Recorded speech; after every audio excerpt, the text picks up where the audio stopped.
গোটা দেশে 10 বছরে নরেন্দ্র মোদী সরকার যে ভয়ঙ্কর পরিস্থিতি তৈরি করেছে, দেশের স্বনির্ভর অর্থনীতি লাটে উঠেছে, ঘরে ঘরে বেকার তৈরি করেছে, জিনিসপত্র চাল ডাল চিনি তেল কেরোসিন পেট্রোল ডিজেলের উপরে নরেন্দ্র মোদী হচ্ছে জিএসটি লাগু করেছে, হাজার হাজার কোটি কোটি টাকা জনগণের কাছ উপরে ট্যাক্সের বোঝা চাপিয়ে দিয়েছে।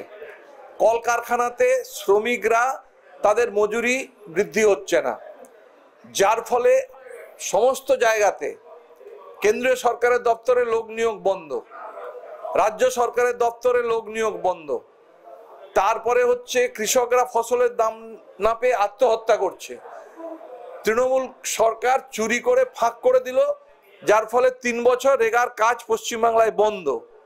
আজকে কৃষক খেতমজুররা ধুঁকছে, গোটা রাজ্যে বেকার ছেলেমেয়েরা শিল্প কলকারখানা হলো না, তারা পরিযায়ী শ্রমিক হিসাবে সারা ভারতবর্ষের এ প্রান্ত থেকে ও প্রান্তে ছুটে বেড়াচ্ছে এবং মহিলারা ধর্ষিতা হচ্ছে, খুন হচ্ছে। ডাক্তার আরজি করের তারও হচ্ছে খুন ধর্ষণ হয়ে গেল। লক্ষ লক্ষ কোটি কোটি মানুষ প্রতিবাদ করলো, না সিবিআই কিছু করলো না পুলিশ কিছু করলো।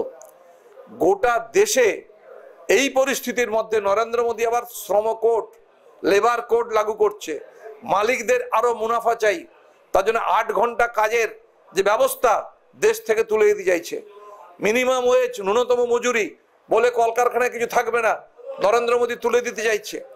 কোনো স্থায়ী চাকরি বলে কিছু থাকবে না, না কেন্দ্র সরকারের দপ্তরে, না রাজ্য সরকারের দপ্তরে, না কোনো কলকারখানাতে।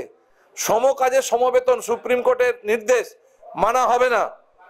আজকে দেশে কার্যত লুট চলছে, আদানি আম্বানি যা বলছে নরেন্দ্র মোদী তাই করছে।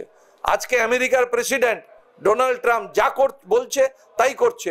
আরে 29-30% শুল্ক ভারতবর্ষের উপর চাপিয়ে দিল, নরেন্দ্র মোদী কোনো কথা বলতে পারছে না।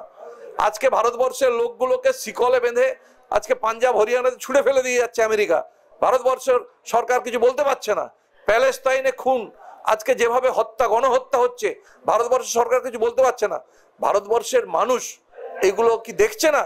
তারপরে দাঙ্গা, রামের নাম করে ধর্মের নাম করে সংখ্যালঘুদের উপর আক্রমণ, ওয়াকফ সম্পত্তি একটা সংখ্যালঘু সম্প্রদায়ের, সেই জমি আজকে কেন্দ্রীয় সরকার সেখানে মাতব্বরি করবে। আজকে গোটা দেশে যে পরিস্থিতি তৈরি করেছে, মানুষ প্রতিবাদ করতে ব্রিগেডে আসবে। গোটা পশ্চিমবাংলার মানুষ ব্রিগেডে শুধুমাত্র শ্রমিক কৃষক ক্ষেতমজুর নয়, সাধারণ প্রতিবাদী মানুষ, ছাত্র যুব মহিলা ডাক্তার উকিল ইঞ্জিনিয়ার যারাই হচ্ছে আজকে পশ্চিমবাংলায় সন্ত্রাস গুন্ডামি দুর্নীতি, যেভাবে কেন্দ্রে নরেন্দ্র মোদী সরকার আজকে সংবিধানের উপর আক্রমণ করছে, ধর্মনিরপেক্ষতার উপর আক্রমণ করছে, গণতন্ত্রের উপর আক্রমণ করছে, তারা তো আসবে, প্রতিবাদ করবে। তার জন্য ব্রিগেডে কত মানুষ হবে আমিও জানি না, কিন্তু গোটা পশ্চিমবাংলায় যেভাবে প্রচার হয়েছে, যেভাবে মানুষের সাড়া আমরা পাচ্ছি, আমরা বুঝতে পারছি এই ব্রিগেড হবে ভারতবর্ষের স্বাধীনতার পরে শ্রমজীবী মেহনতি মানুষ, শ্রমিক কৃষকদের জমায়েত। এর আগে কোনদিন শ্রমিক কৃষক ক্ষেতমজুরদের জমায়েত হয়নি। রাজনৈতিক দলের জমায়েত হয়েছে, বামফ্রন্টের জমায়েত হয়েছে, কংগ্রেসের জমায়েত হয়েছে, তৃণমূল কংগ্রেসের জমায়েত হয়েছে, বিজেপির জমায়েত হয়েছে, কিন্তু শ্রমিকরা কৃষকরা ক্ষেতমজুররা বস্তিবাসী গরিব মানুষরা জমায়েত করছে। এই যে ঘটনা, এই প্রতিবাদী শ্রমজীবী মানুষের যে ঐতিহাসিক সমাবেশ, এটা একটা ইতিহাস তৈরি করবে আগামী 20 এপ্রিল। কখন না 20 মে গোটা দেশে যখন ধর্মঘট হতে যাচ্ছে, গোটা দেশের শ্রমিক শ্রেণী কেন্দ্রীয় সরকারের এই দেশ বিরোধী জাতীয় স্বার্থ বিরোধী নীতির বিরুদ্ধে দেশকে বিক্রি করে দিচ্ছে, ব্যাংক বিমা রেল প্রতিরক্ষা সব বিক্রি হয়ে যাচ্ছে। তার বিরুদ্ধে হচ্ছে 20 মে ধর্মঘট, ঠিক তার 1 মাস আগে 20 এপ্রিল ঐতিহাসিক সমাবেশ সফল হবে। অবশ্যই অবশ্যই ভারতবর্ষের পশ্চিমবাংলার শ্রমিক শ্রেণী, পশ্চিমবাংলার বামপন্থী আন্দোলনের কর্মীরা, কমরেড বুদ্ধদেব ভট্টাচার্য, তার অনুপস্থিতি আমরা অবশ্যই অনুভব করব।